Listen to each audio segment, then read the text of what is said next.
がした運命に引き寄せられる記憶絡みつく嘆きを振り返ったよ Hey, what's happening everyone? I am Sir James from Gamerfuzion.com, and today I'm here to provide you with my review for Amnesia Lost Memories.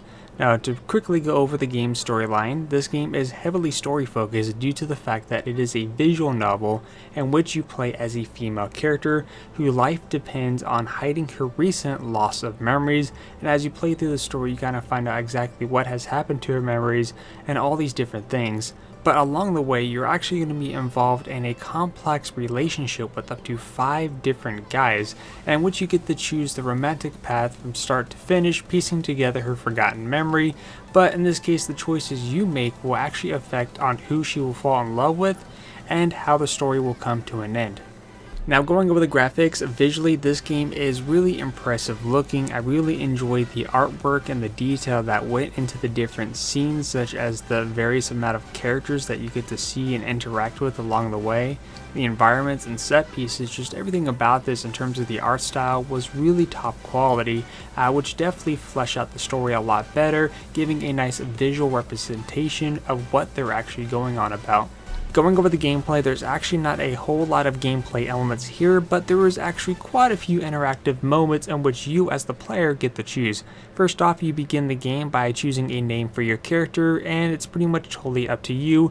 And no, you don't have an option from choosing from the male perspective where you go on a relationship with the female characters, because again, this is only going to do the storyline of the one character. So again, you're only playing as a female, going through her perspective and her storyline. Along the way, you get to pretty much select what kind of dialogue you want to respond with out of the different multiple choices. Sometimes it's only 2 different choices, other times you might have 4 or 5 different choices, depending on what the situation is during that point in time of the game's storyline, and depending on how you respond will either increase the love interest or decrease, and eventually in the end will affect, and you pretty much end up with one of the 20 or so endings that is possible for the game, so it definitely builds in the replay value.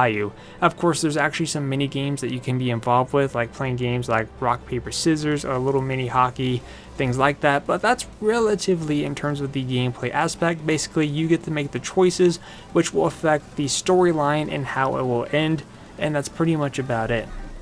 Now, going over the sound aspect for this game, when you have something that is a visual novel, it is really important to have really good voice acting to fit the roles of each of the different characters to tell the story, and I gotta say the voice actors did an excellent job.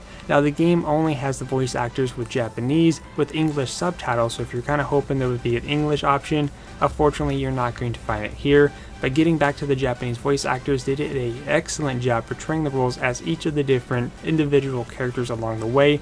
Each character did not feel similar to one another, but each one did feel unique, and I really like that they gave emotion to these characters. So when there's a point in time in the story where maybe there was a sad moment, or extremely happy or angry, you can tell that they're putting the proper emotions where they're supposed to be, and you could tell just by listening to it. It's like, yeah, I could tell that character's extremely angry at that current situation. It works quite well for what is being told here, and I actually like that. So the voice actors did an excellent job. I have no complaints with that whatsoever, and of course the soundtrack that's pretty much hidden in the background is also really nice to listen to. You could even listen to it on the menu screen. Now, going over the lifespan, this game doesn't really feature much of any kind of lifespan. I mean, true, the game does give you the option from different romantics of who you actually end up falling in love with, and of course you have about over 20 or so different endings to get. But in terms of replay value, it's not something that you're going to beat once and then quickly come back to and replay it over and over again. This is one of those games that you play once and you might come back to in a few months or maybe a year from now. Again, it's not something that you're quickly going to want to replay over and over again. So the replay value is quite low, even with the little mini games included.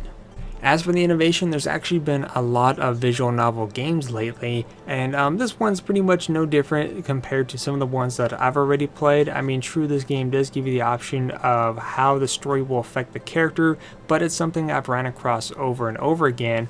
But overall, in the end, this game was actually really enjoyable in terms of the story aspect of the game, even though it does not feature really good replay value. But in the end, in terms of just the story-wise, because I'm not going to rate it on anything else, but in terms of the story and voice acting and all that, I definitely give it a 9 out of 10, but replay value is surely lacking, so it's something that I might not get to play too often. And again, for the high price it's currently going for, I would pretty much say wait until you can get this for a nice discounted price, but that's just my opinion. But in the end, I am Sir James from Gamerfuzion.com, where we empower your gaming.